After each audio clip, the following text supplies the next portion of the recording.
Sa last vlog natin ay pinuntahan natin ng isla ng Magalawa at naligo tayo sa parte ng isla na hindi kadalasang pinupuntahan ng mga bakasyonista. Ngayon, sa video natin ay makikita natin ang mga biyaya ng dagat at maggagala tayo sa nakatagong beach dito sa Magalawa Island.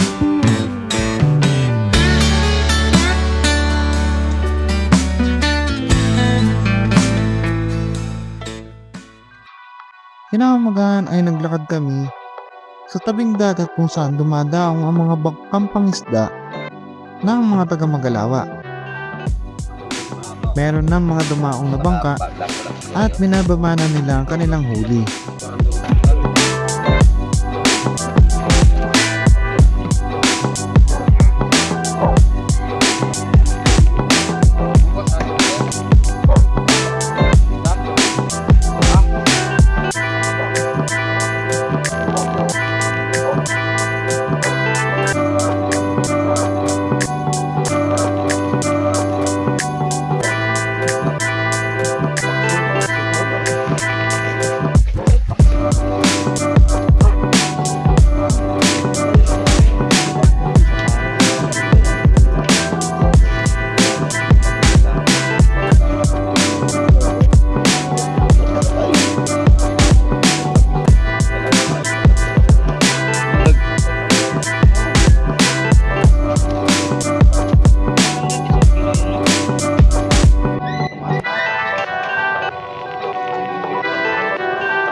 Ang kagandahan lang dito ay kung anong presyo nila para sa mga taga Magalawa ay ganun din ang turing nila para sa mga daing tulad namin. May mga experiences din kasi kami na pag napapadbad kami sa ibang bagsakan ng mga isda ay pag alam nilang dayo ang bibili ay tinataasan nila minsan ang presyo. Dito ay iba, presyong kabayan. Habang namimili kami ng mga kasama ko ay tuloy-tuloy pa rin ang pagdating ng mga bagong huli.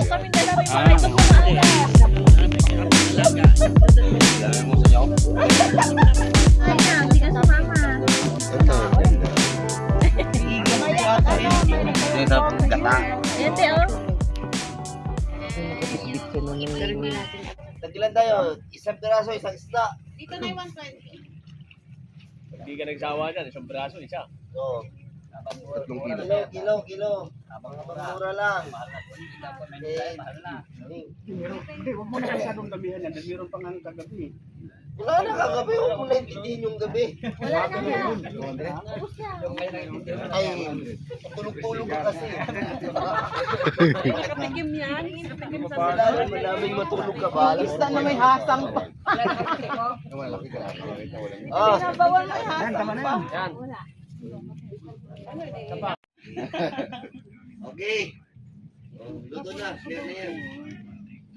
Ay, ba? Isama mo sa luto yan doon. Munit, isama mo na sa luto na to. Meron pa tira yan doon eh. Hindi nga, di-display niya yun. Di, ano lang, initin pa rin. 2 kilo muna.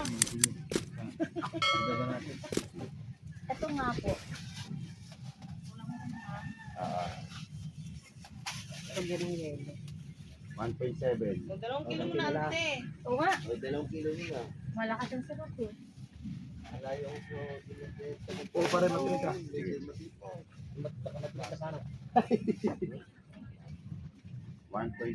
Ito, ayun, favorites. Okay na po.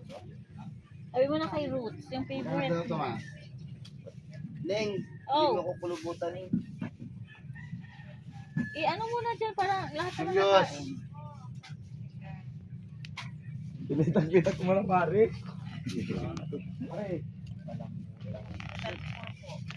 Ito 34 daw. Yung 1.8. 1.5. Dal. At ito at nililinisan na nga ang ilan sa mga napamili nilang isda para sa umagahan. Ay, ang bilis na kalinis. Pilay naman. Wala po atang extra na ano. Sabi sa kahoy, basa naman ang kahoy. Kasama na doon sa Ay, wala ka na iba sa bagoong. Yung bagoong 100 yun.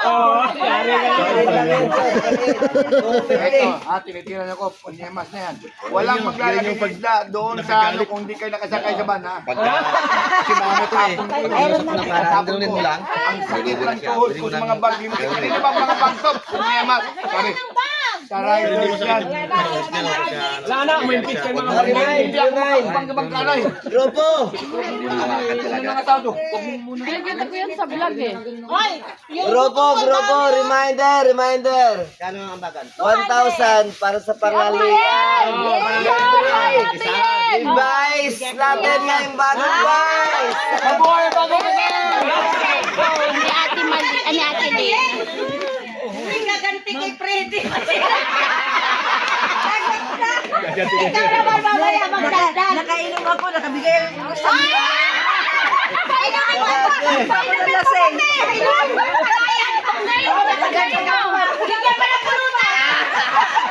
Para makaganti. Hoy, wag ka masyadong excited. Minum kayo to. Dito sa tinutuloyan namin sa Magalawa ay ang pinakasentro ng komunidad. Nandito ang barangay hall, basketball court, at eskwelahan.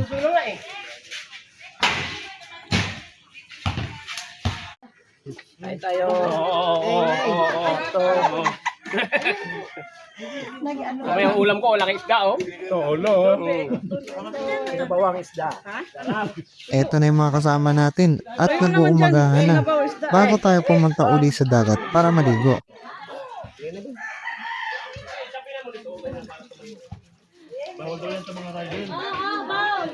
Isda lang sa akin, magpapakul. Ha? Ate, kain na! Kain! Ben Arby. Harap. Buhatin niyo. Dito gawin yung brasa.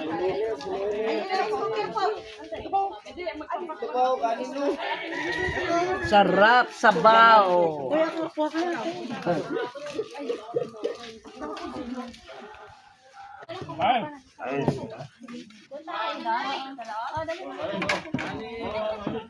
Kain. Edi, ano pa, kain ng kain. Ano mga pagsalita? Parang maano, ilipat na. Sige, dumaan ka muna. Tuyo, galing dito.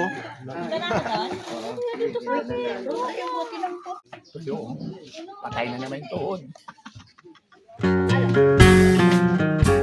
Pagkatapos namin makapag-umagahan, ay eto't maliligo na uli tayo sa dagat. Pero this time, dun tayo maliligo sa magandang spot. Hindi ito kadalasang napupuntahan ng mga turista o ng mga dayo sa Magalawa unless samahan ka ng mga lokal. Ay bay, pabaybayin natin tong gilid ng Magalawa Island kasi maganda raw yung spot dito pupunta. Yung mga kasama natin, lalo na.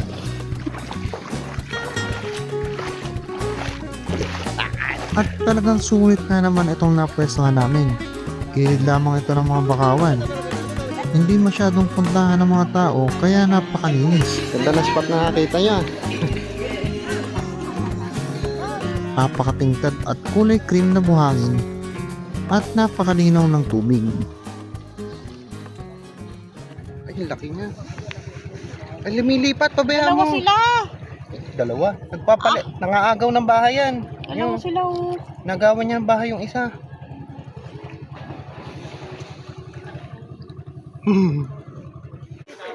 isang isla na to, isang barangay na.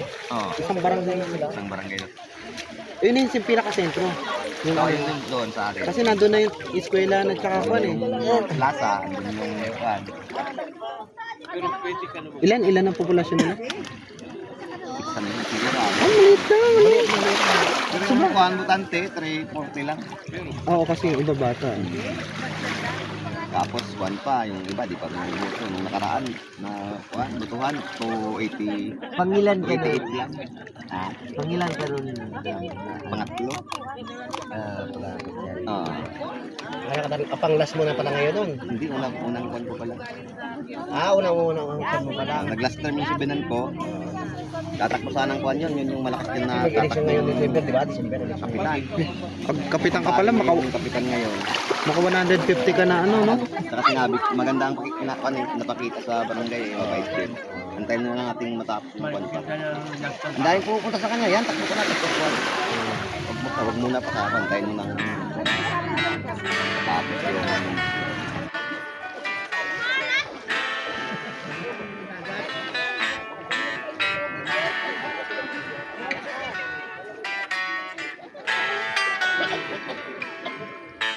Ang majority ng isda ay napapalibutan ng mga puno at bakawan. At talaga napangalagaan ang ganda ng isla.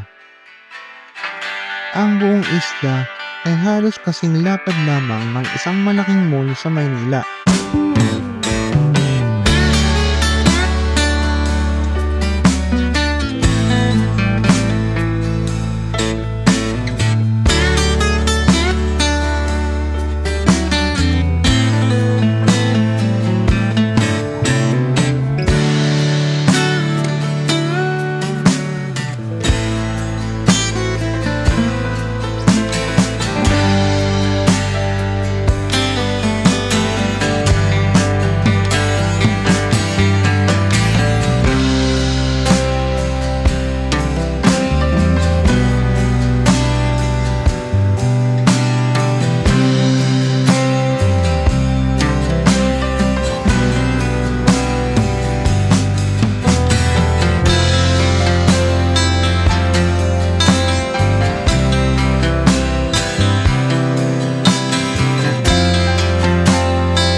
Maya pa ay dumating na ang ibang kasama namin sakay ng bangka.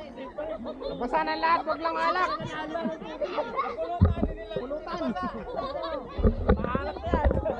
Sana lahat, wag lang pulutan.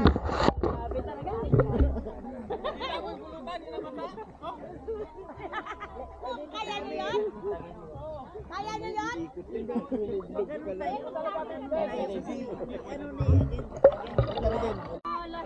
Lasya.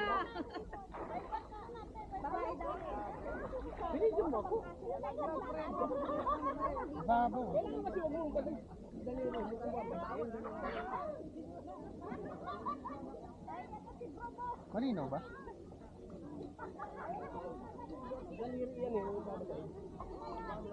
Malinaw ba? Nandiyan ako ha. Kaya pakalma yung mga tubig. Bibili mo ako ng tubig. Pag ganun pala yun.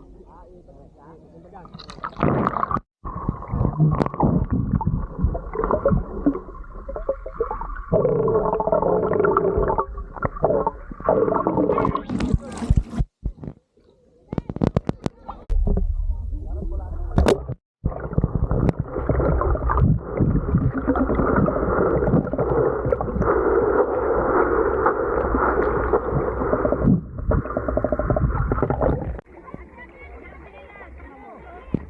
yan? Ano yan? Kapaan yan? How are you? Puffer fish, Puffer fish? Picture tayo Picturean mo ako mamaya. You know? Sana all, makapag-inom.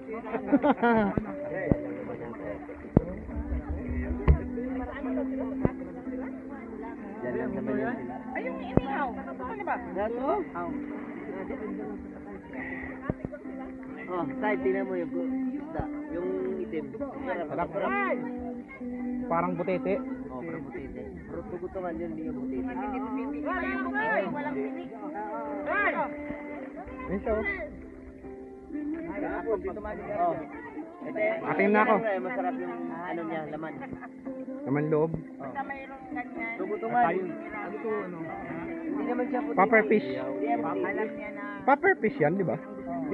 Hindi pa yung puffer fish. Hindi ito butete? Hindi. Tugutungan. Tugutungan yan. Ano? Ang butete, matinik butete, eh. walang Walang tinik. Yan, matinik yan. Ano yung buto-butungan? Sarap. Ano po ito? Pataas ng tubig? Pababa? Pababa na. Pero kanina yung hindi maabot dito. Pababa na. Pababa na. Iba kahapon ang tubig doon. Bakit yun?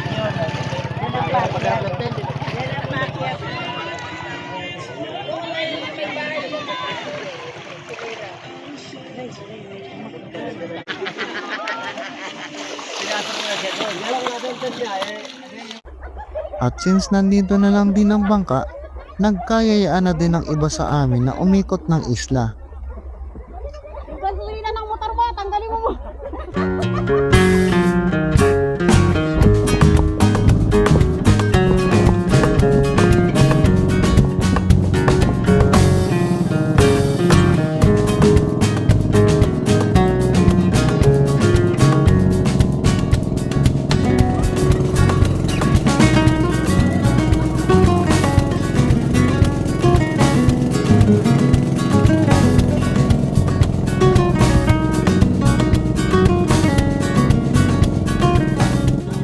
Napakapayapa lang ng dagat sa palibot ng isla. May pailan-ilan ding mga isda na tumatalon habang dumadaan kami.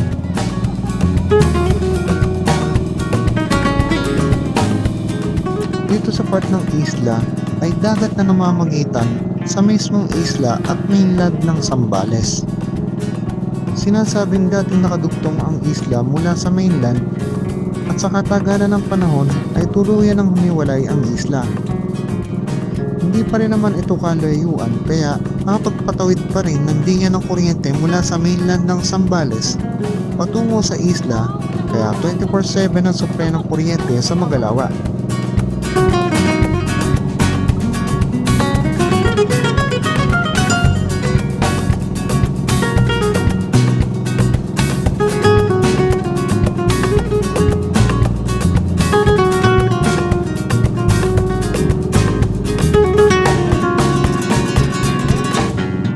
Nadaanan din natin ng iilang resort sa Magalawa. Kahit maliit na bangka lang ang gamit namin, ay inabot lang kami ng 24 minutes para maikot ang buong isla.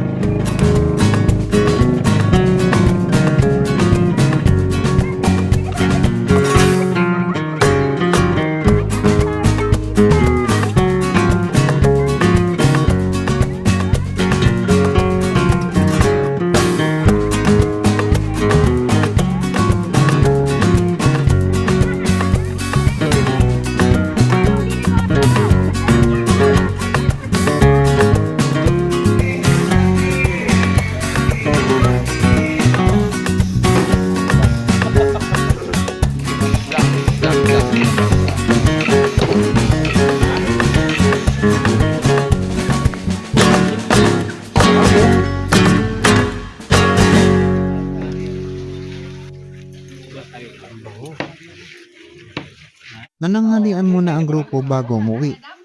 Bagong experience na naman ang nagawa natin dito sa Magalawa Island. Isa talaga sa magagandang karanasan ang makatawid ng isla. Makibanding sa mga lokal, ma-experience ang kanilang pagkain at ang kanilang magagandang tanawin. Kaya kita-kita ulit tayo sa susunod pa nating mga biyahe.